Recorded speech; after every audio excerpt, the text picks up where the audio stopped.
मेरे पापा के थ्रू मेरी दी का रेप हो रहा था, मुझे खुद को नहीं पता था। मुझे सुन के बहुत ज़्यादा सैड फील हुआ। नॉर्मली आई थिंक यही होता है हमारे घर पर कि घर के अंदर बहुत कुछ होता है, हमें पता नहीं चलता। जब मैं रात को वो सेम बेड पे पापा के साथ सोती थी, मुझे वो चीज़ें याद आती थी कि मुझे ऐसा डर लगता था कि मैं कैसे कंडीशन में उठूंगी, मेरे आसपास क्या होगा, मैं कैसी हालत पे होगी। मैं मुंबई के एक रेड लाइट एरिया में पली बड़ी हूँ। मेरी मॉम एक सेक्स वर्कर थी। आज बचपन में बिल्कुल भी मुझे ये पता नहीं था, क्योंकि एक 3 साल के बच्चे को जब आप बताते हो आपकी माँ एक सेक्स वर्कर है, तो आपको ये नहीं पता होता कि वो मेरी माँ है, वो गंदी औरत है, या सोसाइटी उनको कैसे देखती है। बट आपको ये पता होता है कि वो आपकी माँ है, जिसने आपको पाला है, पोसा है, बड़ा किया है। शायद वो हर किसी के एक्सपेक्टेशन और जैसा आप एक माँ को देखना चाहते हो उस पर ना खड़ उठे, बट वो एक आखिर में माँ ही होती है। मेरी मॉम जब सेक्स वर्कर थी और मुझे पता चला था, मैं बिल्कुल मुझे अलग नहीं लगा कुछ, क्योंकि वो एक माँ और एक सेक्स वर्कर दो अलग चीज़ है, but end of the day वो मेरे लिए एक माँ ही थी। मैं जब छोटी थी, मैं अपने स्टेप फादर और मॉम के साथ रहती थी और मेरी एक बड़ी बहन के साथ। बट जब हम वहाँ रहते थे, मेरी मॉम और डैड के इतने लड़ाई झगड़ों की वजह से हम कभी एक नॉर्मल फैमिली हो ही नहीं पाए थे। तो 3 साल की उम्र से मैं एक हॉस्टल में ही रहती थी। बचपन से एक नॉर्मल फैमिली नॉर्मल नहीं रही थी मेरे लिए, क्योंकि ऑब्वियसली फैमिली में हम क्या होते हैं, आप साथ में खाना खाते हो, पानी पीते हो, कुछ शेयर करते हो, मस्ती करते हो और साथ में रहते हो। बट ये सब बिल्कुल भी ना एक नॉर्मल फैमिली थी, ना मेरे लिए कुछ भी इनमें से नॉर्मल था। बट आई थिंक मुझे और कुछ पता नहीं था, बिकॉज ये एक ही फैमिली मैंने भी एक्सपीरियंस किया था। जब एक दिन मैं हॉस्टल से घर आई तो मुझे पता चला मेरी मॉम एक्चुअली भाग चुकी थी, क्योंकि मेरे पापा ने बोला था उन्हें अच्छा नहीं लग रहा घर पे और हमारी लड़ाई, वो तो चले गए। तो मैं बहुत ही अपसेट थी उस बारे में, बट देन मैं कुछ ज़्यादा कर नहीं पाई, क्योंकि वो मेरी मॉम का डिसीजन था। फिर ऐसे ही कुछ साल बीते, मॉम आया करती थी, जाया करती थी, कुछ इतना बदलाव नहीं लगा और मैं भी एक टाइम के बाद बहुत यूज्ड टू हो गई थी उस बात से, क्योंकि ऐसा लगा कि शायद यही नॉर्मल लाइफ है, ऐसा होता है, लोग आते हैं जाते हैं, नॉर्मल चीज़ है। तो एक इवनिंग में और मेरी बहन बस शाम को ऐसे ही बैठे थे खाने की बाद, तो मेरी बहन ने मुझे, मैं ऐसे बैठा करते थे, मुझे बहुत टीवी पसंद था, तो हम देख ही रहे थे, मेरी बहन ने मुझे पूछा, महक तुझे पता है रेप क्या होता है? आज लाइक ऑब्वियसली मुझे पता है, किसे नहीं पता, हम सीरियल्स में, टीवीज में हर मतलब देखते ही है। तो उन्होंने बोला मेरे साथ रेप हुआ है। मैं बहुत ज़्यादा शॉक्ड थी, ऑब्वियसली शॉक्ड थी, क्योंकि मेरी बहन तो हमारे ही साथ रहती थी, रेप कैसे हो सकता है ये। तो मेरा नेचुरल रिएक्शन था कि कुछ भी नहीं ऐसे बोलते हैं कि क्या हो गया है। तो उन्होंने बोला हाँ, हमारे पापा ने मेरा रेप किया और ये आज या कल की बात नहीं है, मेरे साथ 3 साल से रेप होता गया है महक, और मैं कहीं और बता नहीं सकती, तो मैंने आज मुझे बताना था तुझे, क्योंकि तू ये ट्रुथ डिजर्व करती है।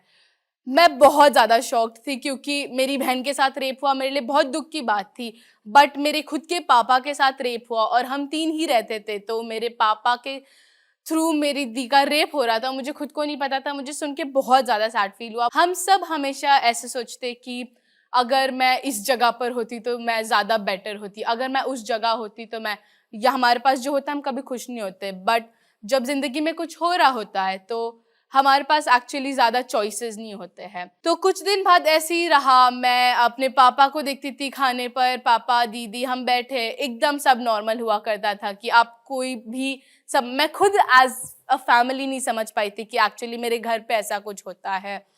एंड नॉर्मली आई थिंक यही होता है हमारे घर पर कि घर के अंदर बहुत कुछ होता है, हमें पता नहीं चलता।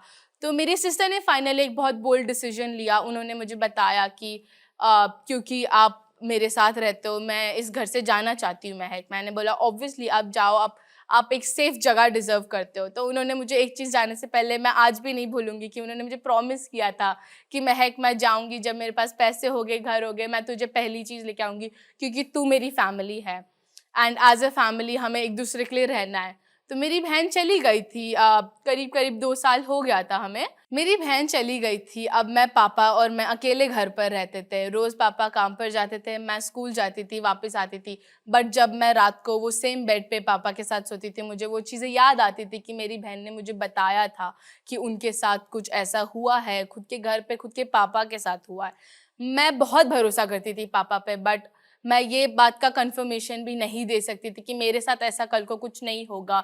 मैं सुबह उठ के ये चीज़ नहीं रिग्रेट करूँगी कि मुझे पता था मेरे खुद के घर पे ऐसा और मैं रोक नहीं पाई। तो हर दिन जब मैं उस बेड में उस आदमी के साथ सोती थी, मैं ये 1 मिनट के लिए भी भूल नहीं पाई थी कि शायद अगर उसने ऐसा कुछ नहीं किया होता तो मेरी बहन अभी मेरे पास होती, मेरे साथ होती और शायद मैं भी ये डर से नहीं गुजरती। बट वो एक दिन भी ऐसा नहीं रहा कि मैं वो डर को भूल पाई या चैन से सो पाई। मैं जब सोती भी थी, सो के उठती थी, तो मुझे ऐसा डर लगता था कि मैं कैसे कंडीशन में उठूंगी, मेरे आसपास क्या होगा, मैं कैसी हालत पे होगी, क्या मैं उस हालत से अभी निकल पाऊंगी कि नहीं, क्योंकि मैंने अपनी बहन को वो जीते हुए देखा और मुझे बहुत ज़्यादा डर लगता था इस बात पे कि मैं भी वही जीऊंगी। तो ऐसे ही जब होता गया करीब करीब 2 साल हो गए थे। अभी एक दिन भी मुझे ऐसा भूलने नहीं दिया उस आदमी ने कि ऐसा भी कुछ हुआ है या मेरी बहन जहाँ है उनकी वजह से है। पापा के साथ रह के अब मुझे 2 साल हो गए थे अकेले, और एक दिन मैं फाइनली अपनी बहन से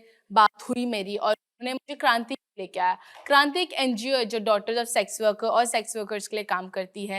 एंड मैं मेरी बहन यहीं पे रहती थी, तो उन्होंने मुझे बोला क्रांति में आपको खाना, रहना, पढ़ाई आपको सब वैसे ही मिलेगा, और मोर इम्पोर्टेंटली उन्होंने मुझे बोला था मैं तुम्हारे साथ रहूँगी क्रांति में। और मुझे वो खुशी, आई थिंक मुझे 2 साल तक मैं नम हो गई थी वो खुशी को लेके। या कैसा फील होता है कोई जो सपोर्ट या फैमिली या जिनके साथ आपने टाइम स्पेंड किया है, और आप किसी भी वो एक इंसान भी आपकी पूरी फैमिली कंप्लीट करती है। तो जब मैं ताना दी से मिली मैं बहुत ज़्यादा खुश थी और मुझे टाइम नहीं लगा बोलने की हाँ मैं क्रांति में रहूँगी, मैं यहाँ जो चाहिए करूँगी, जितना चाहिए पढ़ूँगी, बट मुझे क्रांति में आपके साथ रहना है, मोर इम्पॉर्टेंट। तो मैं जब क्रांति में, अभी मैं क्रांति में ही रहती हूँ। मुझे क्रांति में 8 साल हो गए हैं और अभी मैं एक इंडिया के टॉप 10 स्कूल से अभी ग्रेजुएट हुई हूँ। और मैं आगे अपना फ्यूचर के लिए मैं थिएटर परसीव करना चाहती हूँ। तो मैं US में थिएटर के लिए ही पढ़ाई करने अपने ग्रेजुएशन कोर्स के लिए जाने वाली हूँ। बट मोर इम्पोर्टेंटली मुझे जब मैं एक्ट करती हूँ, जब मैं स्टेज पे होती हूँ और जब मैं अपनी ज़िंदगी के बारे में शेयर करती हूँ लोगों से, तो मुझे ये नहीं याद आता कि मैं क्या थी क्या से, बट मुझे बस ये याद आता है कि कैसे मैं कहाँ थी और मैं केपेबल हूँ कहाँ आने के लिए। आप कहाँ से आते हो वो मैटर नहीं करता, बट आप जो जाना चाहते हो, अगर आपको राइट सपोर्ट और मोटिवेशन मिले और ज़िंदगी में आपका एम क्लियर हो, तो आप बहुत कुछ कर सकते हो। और आपके बैकग्राउंड आपको बिल्कुल भी नहीं रोक सकता, बट एक्चुअली वो आपका सपोर्ट बन सकता है। It is said that when you educate a woman, you educate an entire generation. नारी सशक्तिकरण पर ये पंक्तियाँ हमारे दिल को जोश और हिम्मत से भर देती है। ऐसी ही हिम्मत भरी कहानी अभी हमने सुनी जोश टॉक्स पर, और हमें उससे काफ़ी प्रेरणा भी मिली। ऐसी ही कहानी है लक्ष्मी जी की, जिन्होंने CS करके बड़े शहर में वो आए जॉब का सपना लेके, पर उन्हें यहाँ जॉब नहीं मिल पाई। पर उन्होंने हिम्मत नहीं हारी, जोश के साथ उन्होंने कम्युनिकेशन स्किल्स पर काम किया और आज एक बड़ी कंपनी में वो काम कर रही हैं। लक्ष्मी जी की ही तरह कई स्टूडेंट्स जैसे कि वैशाली जी, नीला, प्रणाली, आरती और उषा जी ने मिलके जोश स्किल्स के साथ विभिन्न स्किल्स जैसे कि spoken English, communication skills, personality development, finance, business building सीख कर आज अपनी अलग पहचान बनाई है। आज ही अपने जैसे लाखों स्टूडेंट के साथ भारत के number 1 spoken English learning app जोश स्किल्स ऐप के साथ अपनी इंग्लिश लर्निंग जर्नी शुरू करें।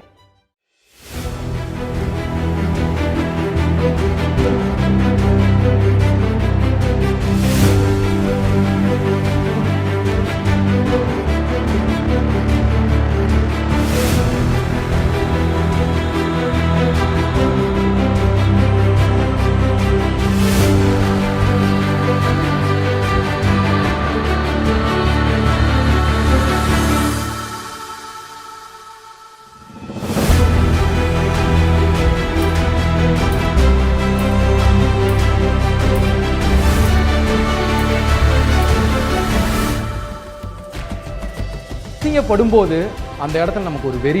That fear of the unknown is the strongest at this point. ఎన్నో కష్టాలు, మరెన్నో కన్నీళ్లు, తినటానికి కూడా భోజనం లేని సందర్భాలు এখানে পৌঁছতে চাইছি সেটার জন্য যে পথটা দিয়ে হাঁটছি সেটাকে কি आदौ स्ट्रगल बोला चले? मी अशी कंटाळून जाणाऱ्यातली नव्हते.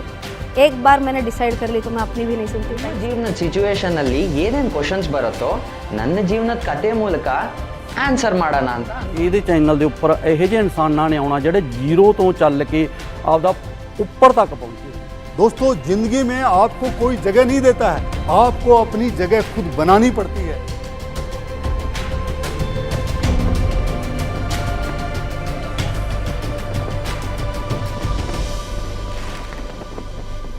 Most important thing is that Josh is coming. इस वीडियो के बारे में अपनी राय नीचे कमेंट सेक्शन में हमें बताएं और अपने दोस्तों के साथ ये वीडियो शेयर करना ना भूलें।